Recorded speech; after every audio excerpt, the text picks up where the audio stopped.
The Piglin King actually copied what players do and built a portal, then the little piglin activated it with a fire charge. Using this method, they entered the overworld for the first time. Unfortunately, the portal accidentally spawned inside an ancient city. Right after entering, a piglin started convulsing from the foreign environment. Meanwhile, the little piglin showed no discomfort at all. He quickly ran to a chest and dug out his favorite golden apples. Seeing this, everyone rushed to check other chests. Soon, the Piglin King found tons of gold.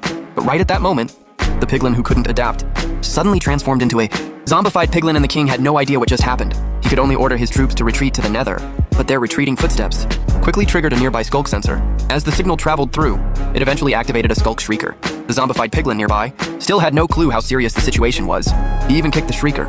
But the next second, a massive creature suddenly emerged from behind him, then slowly crept up behind him.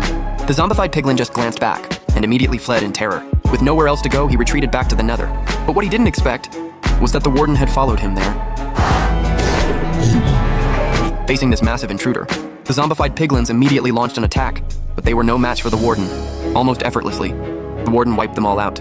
After clearing these minions, he noticed 3 terrified piglins in the distance and charged straight at them. Right after the warden left, those fallen, zombified piglins began undergoing strange changes. The 3 piglins frantically ran toward the bastion, but their actions were basically leading the wolf to their door, putting more piglins in danger. As the gates were about to be breached, the Piglin King decided to counterattack. He teleported onto the walls, pulled out his crossbow, and ordered his troops to ambush from the sides. The next second, arrows rained down on the warden.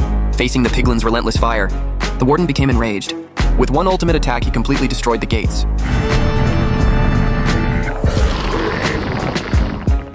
Meanwhile, on the other side, as the Piglin King's sworn enemy, the Wither King had arrived at the bastion.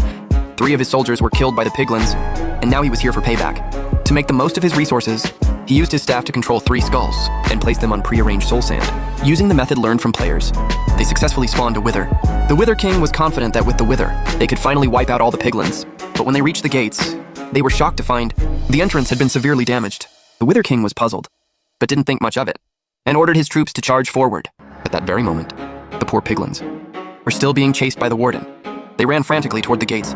Only the Piglin King stayed to fight alone, but it was completely pointless. Soon he was grabbed and hurled through the air. Then the warden picked up a massive boulder and slammed it down on him with full force. In that instant, the piglins lost their king forever, just when they lost all hope. The Wither King arrived with his army, blocking their escape.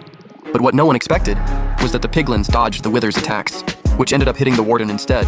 According to the Wither's core programming, it prioritizes high-threat targets, so it immediately engaged the warden.